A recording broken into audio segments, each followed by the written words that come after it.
welcome back to the Cinema MD podcast. My name is Matt. And I'm Dana.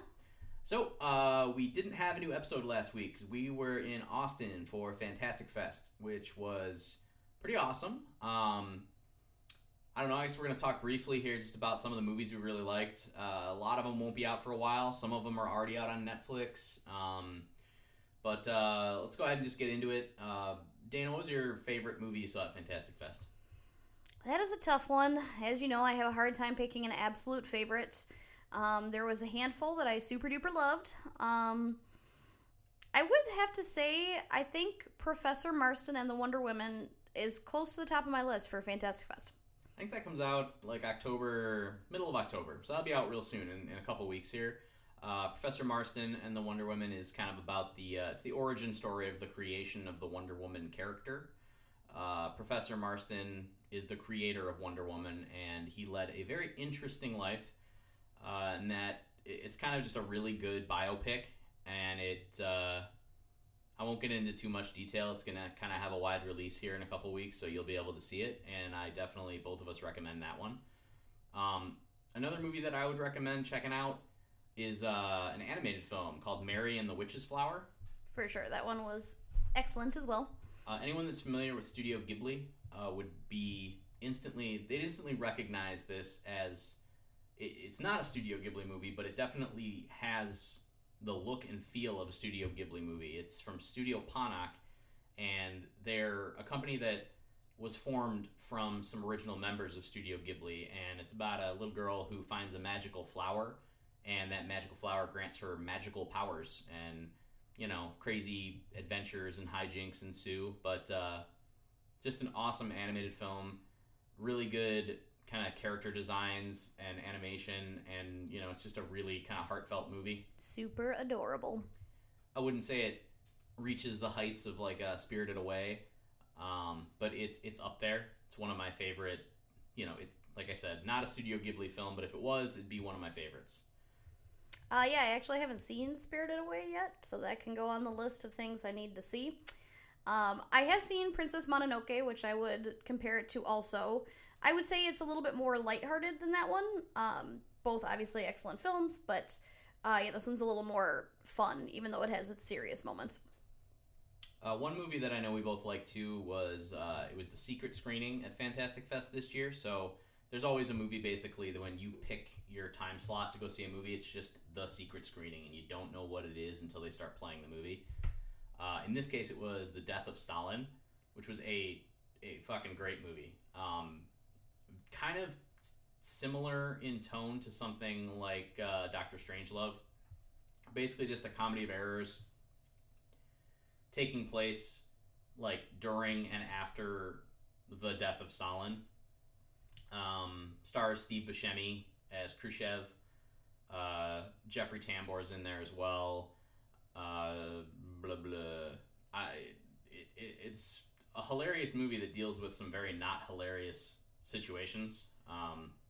Yes, it was super duper funny, especially seeing it in a completely packed theater. That was obviously added to the experience because everyone was just completely losing it laughing throughout the whole thing.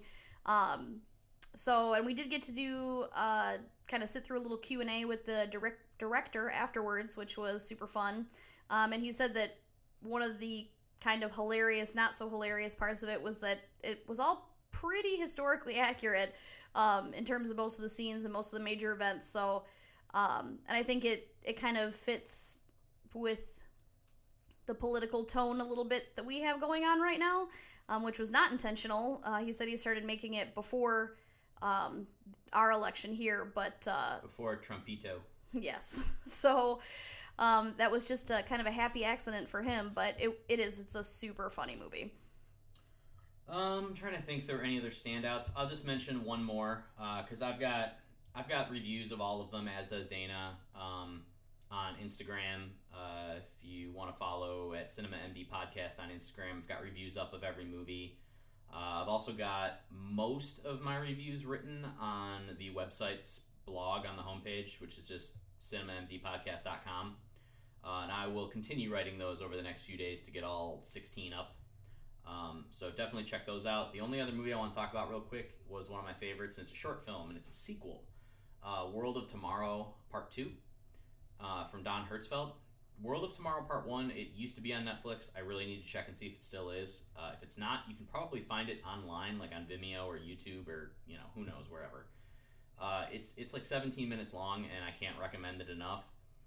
Part 2 was it premiered at Fantastic Fest, so you're not going to be able to see that one yet, but it's every bit as good as Part 1. Phenomenal short films put together. They maybe run about 40 minutes, so it's not a huge time investment, and they're hilarious.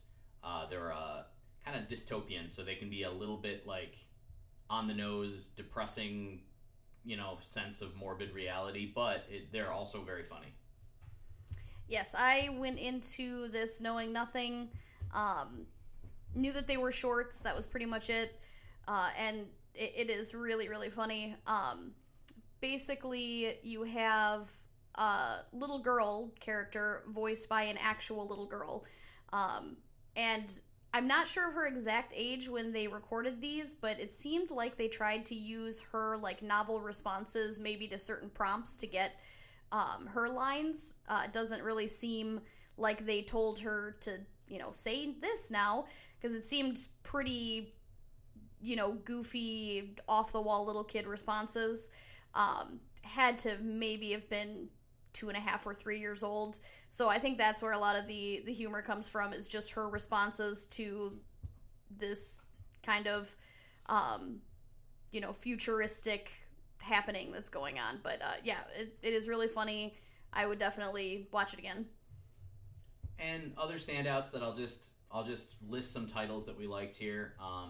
Like I said, full reviews on the website and on Instagram. 1922 is a great one. That's another Stephen King adaptation starring Thomas Jane. That was a really good movie. Anna and the Apocalypse was a zombie Christmas musical. I know, it sounds crazy. It was really funny. It was really entertaining. The songs were great. Thoros of Myr from Game of Thrones plays a evil principal. So that was real great. French film called See You Up There, which was definitely a standout also. Yeah, that was actually one of my favorites, and I can't believe I forgot to mention it. But yeah, See You Up There, great movie. Based on a book called The Great Swindle. So definitely check that one out too. I have no idea when or where that will be available in the United States. So, seek it out if you can. So that kind of does it for Fantastic Fest, since we'll get into more detail with that kind of on our reviews on the website and everything, so I won't get into it too much here. I do want to touch on the fact that at least for the month of October, starting today, we're doing a little bit of a different format. We'll be doing 2 episodes a week, and this is obviously the first of the week, so we're going to basically have one that'll be published on Thursday and another one published on Sunday every week. The first episode will focus on new releases, so that would be this one. So today we'll be talking about a couple new releases. Then on the episode that will be published on Sunday, for the month of October, we're talking about horror movies in that one. Obviously, that will change, maybe on a month-by-month basis. Maybe that'll kind of be like our features episode. Who knows? People can suggest things they want us to talk about. That's fine. But we'll reserve things like top 5, top 10 lists for that. Reviewing classic movies will be kind of reserved for that second episode. But for the month of October, that's the horror movie episode, and that'll be published on Sundays. This week, I'm taking a little bit of a break from these Sunday episode. After seeing 17 movies in 4 days, I needed a little breather, so I did not watch the horror movies for this upcoming week. So we will have a guest star on the podcast coming up, but I will be back to join the conversation next week, and as well as maybe some other people popping in. Yep. So the horror movie will be me and a guest host. But, it'll be good fun. We're talking about some pretty kooky 80s horror movies this week, which, those are always the best anyways. So let's just get right into it. We got 2 new releases to talk about this week. And the first one is actually a movie that was also at Fantastic Fest. And we made a point to not see it there because it was releasing on Netflix the day we got back. And that is Gerald's Game. I feel like there's been a lot of buzz kind of about this since it was released on Netflix. And rightfully so. It stars Carla Gugino as kind of the main character. Her name's Jess, and then Bruce Greenwood as Gerald. And it's kind of a one-woman show. Yeah, I actually have not read this Stephen King novel. It's kind of flown under the radar for me, so I just didn't really know much about it. Kind of loosely knew the story, but, no real details or what goes on, so I didn't really know exactly how it was going to play out. But it seems like it felt very Stephen King story, so it seemed like they probably stayed pretty close to the book. But yeah, since it is kind of an interesting format, it was kind of cool to see what they did with it. Right off the bat, not really a spoiler. I mean, I don't know. Do you think it's a spoiler? I don't think it's a spoiler. I think it's in the trailer, so okay. Not really much of a spoiler here. So, husband and wife gets handcuffed to the bed for, sexy fun time, and husband dies. For Gerald's game. Well, yes. It turns out to be a bit of a, rape fantasy. But Gerald goes and has himself a little heart attack before things get too crazy. Yes. So yeah, that happens pretty much right away. So yeah, not really giving anything away there. And yeah, I mean, how is she going to get out? Who knows what's going to happen? At that point, she is handcuffed to a bed with some heavy-duty handcuffs. And she, the movie, you'd think it might kind of get boring, being that it's literally a woman chained to a bed with a, dead guy on the floor the whole time. But it's really well done. I mean, you kind of get, basically, the whole movie, we're kind of in this character, played by Carla Gugino, who does an excellent job, by the way. We're basically in her head the whole time. We're basically, seeing her inner monologues throughout the entire movie, and how she is, kind of, it's almost like the angel and devil on her shoulders, only we're seeing them personified in different ways than that. And it's basically her working her way through this situation as best as she can. But it's done really well. And it does get into, kind of her past and things like that as well. Yeah, and I thought that there were actually a couple spooky parts, too.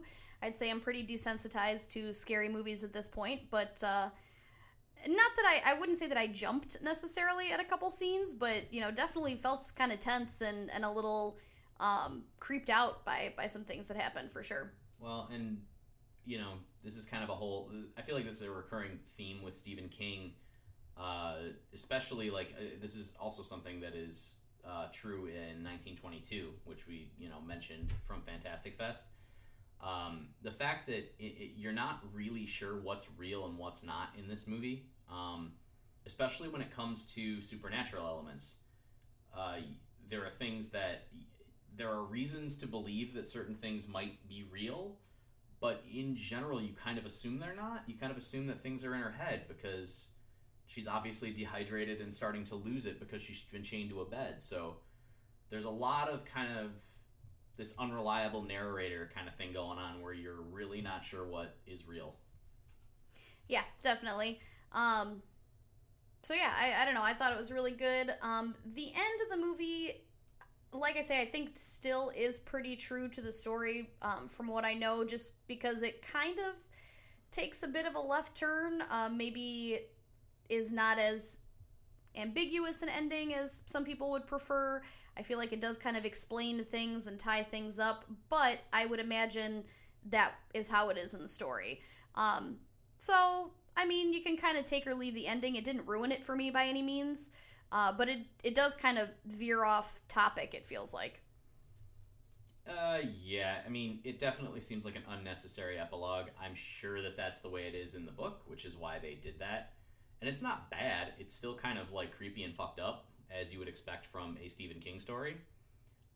But it does seem like they could have ended the movie maybe 10 minutes earlier, and it would have maybe seemed like a little bit more complete, cohesive of a film to me, I guess. I don't know. I see where you're going with that. I will say there's, I would say along with something like Bone Tomahawk, if you're familiar with that movie from last year, this has one of the kind of most difficult to watch scenes I've seen in a while. It's not as brutal as Bone Tomahawk, the kill scene in Bone Tomahawk near the end of the film. Yeah, this is. Touching on Bone Tomahawk for a second, that particular scene, I usually don't get too bothered by gore or violence, but as you can attest, I almost tapped out of the entire movie at that point during that scene. If you're not particularly squeamish and you may want to see a really cool kill scene that I thought was great and Dana thought was a little too much, you can pretty much Google like Bone Tomahawk death scene and that's what's going to come up, and give it a watch. If you haven't seen Bone Tomahawk, maybe watch the whole thing. It's a pretty good movie. But there is a scene in this movie that I think will be remembered for quite a long time as a very difficult to watch scene due to the level of kind of uncomfortable looking gore involved in it. Yes. There were no expletives uttered on my part, but I found myself unable to stop with the, oh, come on, oh, what, why, no. So, yeah, that was me during that scene. Luckily, we were, at home in our living room, so I wasn't pissing anyone off. But, yeah, it was hard to watch. And that's all I'm going to say about, that. I don't want to get into any sort of spoilers. Way to Forrest Gump that ending. And that's all I have to say about that. You fuck right off. So, Carla Gugino and Bruce Greenwood are both great in this movie. If the Academy would start recognizing genre films and Netflix films more, maybe they could both get some sort of nomination, because I think Bruce Greenwood could get a supporting actor nod and Carla Gugino could definitely get an actress nod, but in all likelihood that won't happen, but they're that good. That's about it, I guess, as far as Gerald's Game goes, without giving anything away. It's excellent. It's on Netflix. It's like an hour and 40 minutes. It's well worth watching. There are, if you're Stephen King fans, there's like a little nod to the Dark Tower in there in one line, and there's also some things that kind of tie into Dolores Claiborne, if you're familiar with that story as well. So kind of cool little Easter eggs there if you're Stephen King fans. So we're changing gears completely because Battle of the Sexes is the next movie we're reviewing.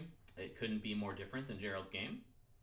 I guess the only similar thing being that it also features two very good performances from the male and female lead. Yes, I was discussing this movie with a friend earlier today, and she did say that she'd been hearing some Oscar buzz about, I'm assuming, Emma Stone and Steve Carell in this movie, and I could definitely see it. Emma Stone is great as always, and she has impossibly white teeth in this movie. I don't know why that stood out to me so much the entire time, but man, some great Hollywood teeth there. But yeah, I thought it was a really good movie. It's obviously about the famous tennis match in the 70s between Billie Jean King and Bobby Riggs. So, yeah, what were your thoughts? How were you feeling? I mean, it was definitely... it's interesting. I know there's a lot of Oscar buzz about it. I kind of have a hard time seeing that, only because I feel like it was a very by-the-book, by-the-numbers kind of movie. Like, it felt like it was... You know what? I don't know. It just felt very formulaic to me.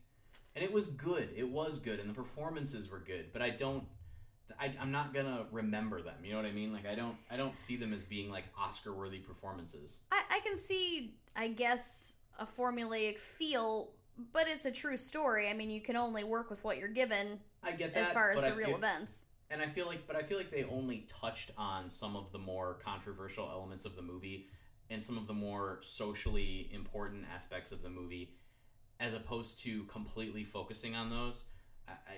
I really feel like they went for making it a much more like entertaining movie that everyone's going to go and enjoy, as opposed to trying to make a statement. And I think they could have, considering the current, again, political climate. I think it's a relevant film today, sadly. It's something that happened, 44 years ago or some nonsense, still fucking relevant today for some reason. And I think it did touch on those issues, but it didn't... I don't think it pushed it far enough. I'm sure they could have gone a little deeper and a little darker into those elements, but there was really no conflict there for the most part. Yeah, I mean, I guess if you're looking for something with a gritty true story. This is not gonna be. You're not gonna find that in this film. It still does keep it pretty lighthearted, even though there's some very serious themes in it in terms of her personal life. So, I think they did still try to make the social statement with it. And I'm not saying I want it to be a dark and gritty film. I'm just saying, in terms of, being an Oscar contender, I think it's sometimes difficult for a movie with this kind of tone to get that kind of attention. Yeah, I can see that, but I do think that obviously the actors in it are pretty heavy hitters, and they're no strangers to Oscars and Oscar nominations at this point, so I wouldn't be surprised if they did get nominated.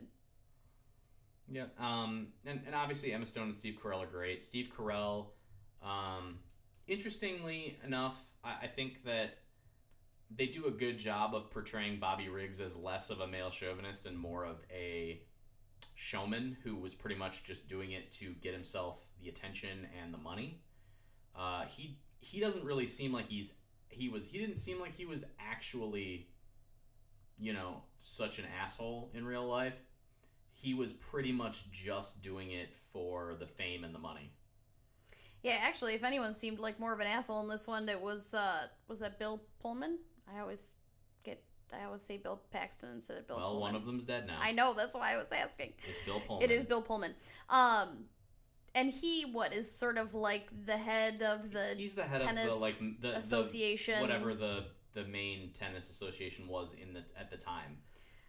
And the point, he's basically, he offers women 1/8 of the prize money as the men, and doesn't kind of instigates the whole. He's the actual male chauvinist in the behind the scenes of the whole thing, basically.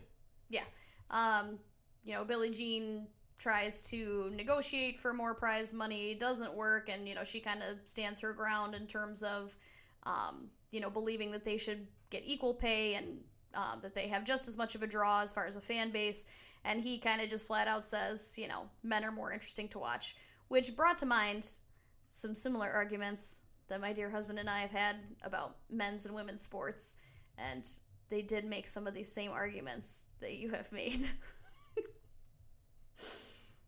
Listen, I don't necessarily think that it's a problem with the sport itself, or with women in the sport.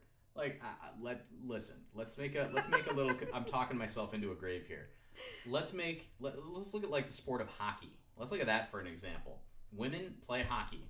For some reason, don't ask me why, women aren't allowed to check. They can't hit each other. What the fuck's up with that? They're not even really playing the same sport at that point, right? Why can't, if men can hit other men, why can't the women check the other women? I don't understand. No, I totally agree with you. And I know I did throw you under the bus there. I wasn't meaning to. Not that would necessarily, I don't know. Yes, there are biological differences, but I don't think the sport should be changed for a man and a woman. That's the fact that the women can't hit each other in hockey. That's a bunch of old dudes made that rule back in the day because they thought women were too dainty to take a hit. Yes. No, I agree. I'm teasing you because I think our original conversation was if instead of having separate men's and women's sports, if men and women could compete together, and you were not in favor of that due to the biological differences. But I thought it was just funny because some of the arguments that the old timers were making sounded a little familiar. Listen, if you want to throw women on an NFL field with those fucking roided up monsters, then you fucking go for it. If one of them can make a team and then not die and not have CTE and kill themselves by the time they're 40, then go for it. The men are doing that on their own, so we don't need to. Okay. Can we stop with our tangential conversation? Yes, I'm not all about sports anyway. We can go back to movies now. Fantastic. That's what I like to hear. So, Battle of the Sexes. It was a good movie. It was lighthearted. It was entertaining. It was funny. Really good performances all around. I don't think it's Oscar worthy. Maybe you do. I don't know. I don't know if I would say Oscar worthy. Definitely not the film as a whole in terms of Best Picture or anything like that. I would say for the acting performances by Steve Carell and Emma Stone, I would not be surprised if the Academy wanted to recognize them. I don't know that they would win, but I would not be surprised at a nomination. You know what? I'll go this far. Golden Globe nomination, Best Comedy Musical. Golden Globe nomination, Best Actress and Best Supporting Actor, Comedy or Musical. Sure. I mean, I can see that too. I think once you get everything else involved, they're going to be screwed out of the Academy. But Golden Globe, sure, why not?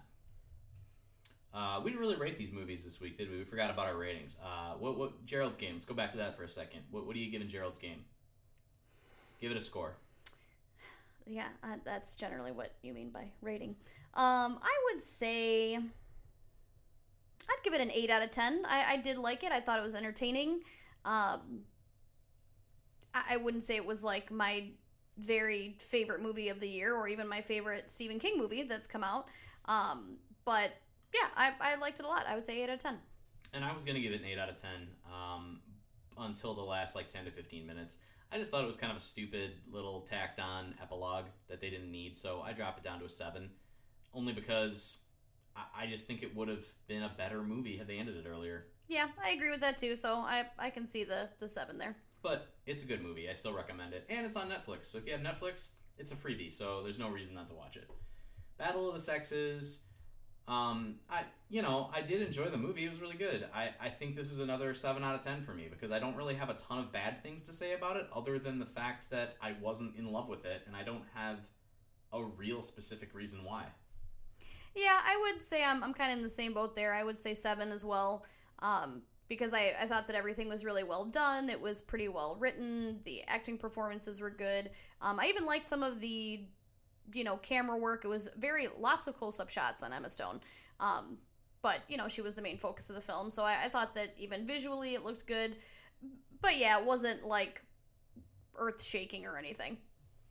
So there you have it. That is pretty much it for our first episode this week. Keeping it a little bit shorter. So next week, the elephant in the room, we're going to be discussing Blade Runner 2049. I'm super pumped about this movie. Dana hasn't seen the original Blade Runner without falling asleep yet. I will before we see the new one, though. Without falling asleep. Yes. Anyways, so next week, look forward to Blade Runner. This Sunday, look forward to our second episode of the week. It's going to be our horror movie episode. We're going to be talking about Prom Night and City of the Living Dead. 2 movies that couldn't be more different, that both came out in 1980. They're both good. They're both kind of funny in a lot of ways too, but they're completely different horror movies. So look forward to that on Sunday. And other than that, we will see you next week. See ya.